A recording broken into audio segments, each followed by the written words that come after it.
What was once the largest electric company in the United States, and is it still a good bet for future returns and stability? Stick around to find out.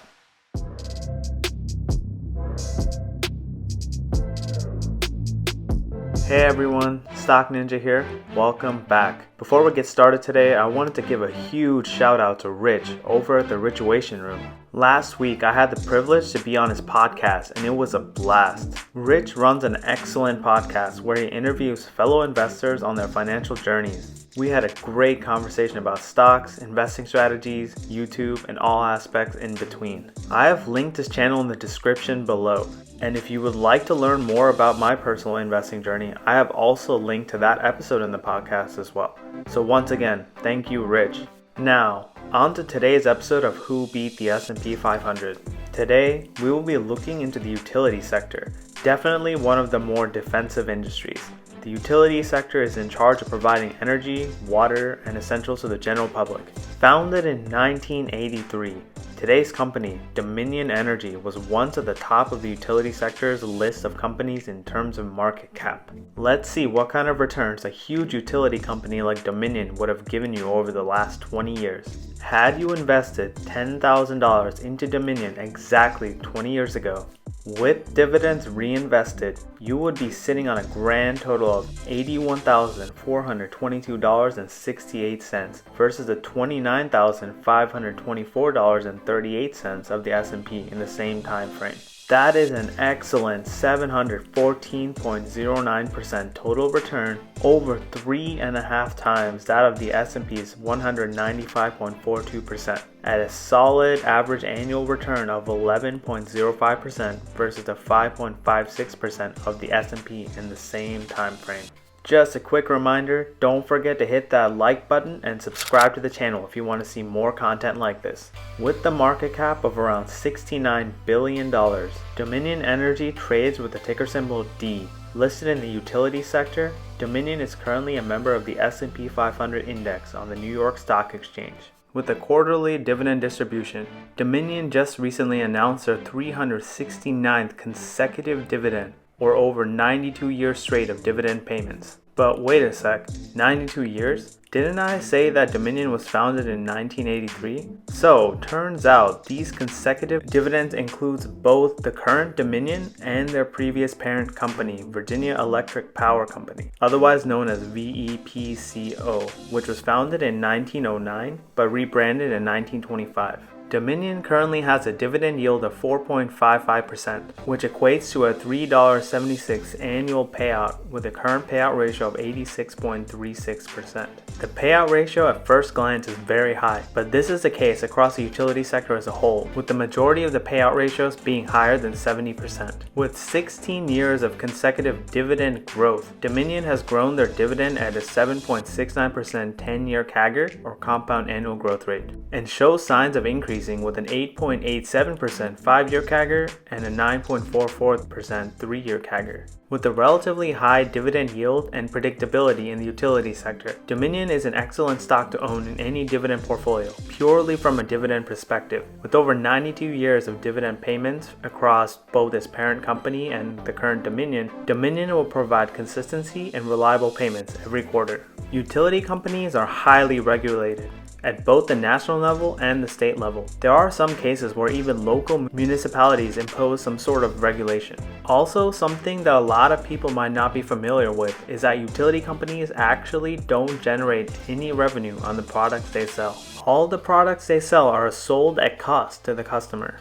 So if you used $100 in electricity this month, that's exactly how much a utility company will charge you. So how does Dominion actually make money?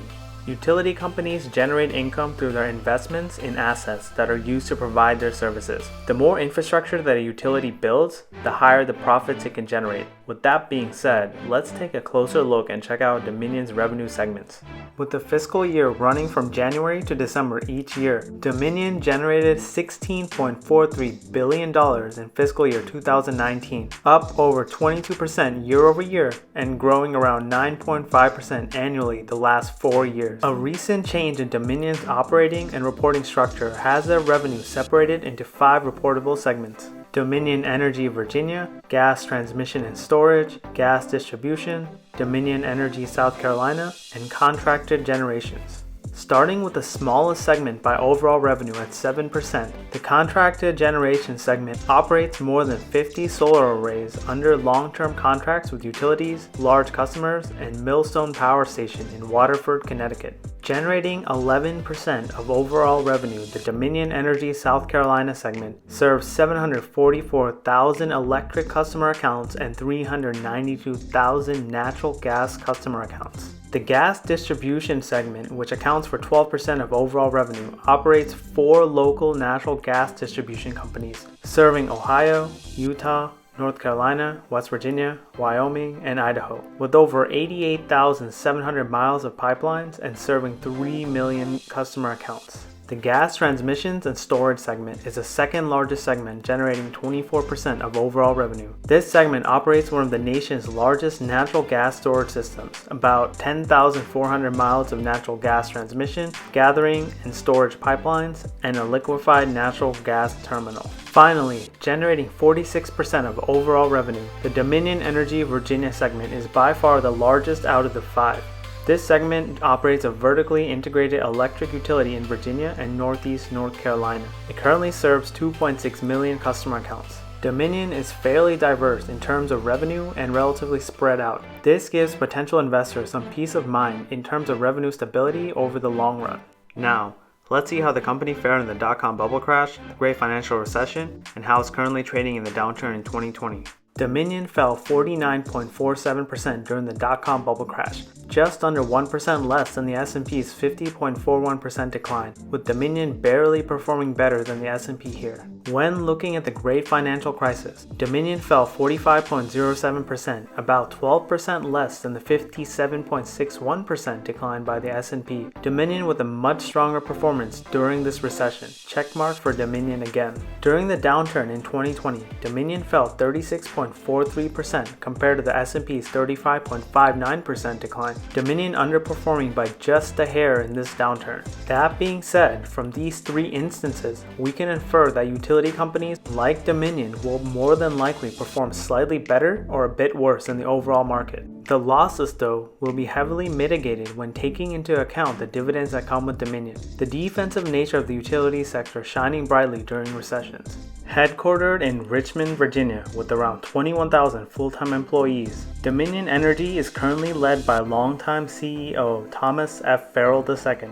Having been at the helm since January of 2006, Farrell currently leads an upper management team of 22 people. The majority of the 22-member team have been with Dominion for a large part of their careers, as well as some newer additions within the last few years. When looking at the performance of the stock since Farrell took over on January 1st, 2006, we can see a respectable 121.83% increase in that time frame.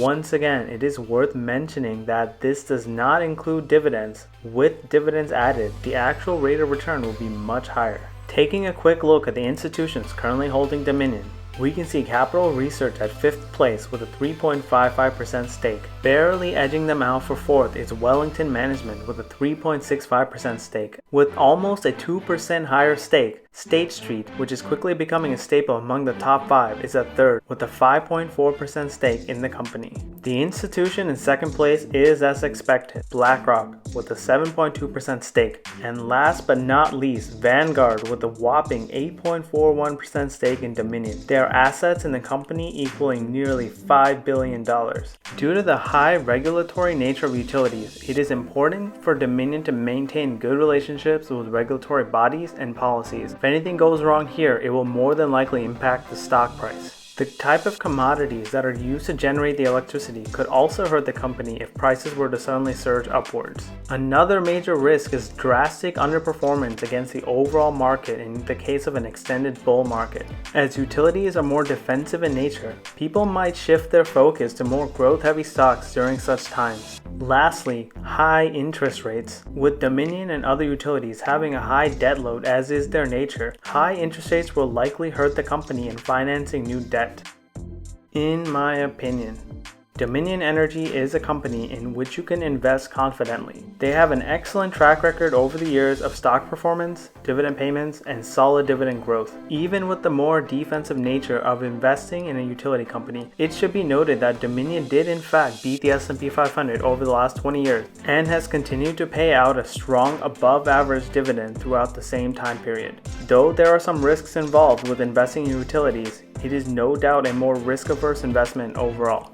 Thank you for watching, guys. I hope you found that video helpful. If you made it thus far, please hit that subscribe button. It really helps out the channel. Till next time, Stock Ninja out. I am not a financial advisor, and this video is for educational purposes only. Please do your own research before buying or selling any stocks seen in this video. Thank you.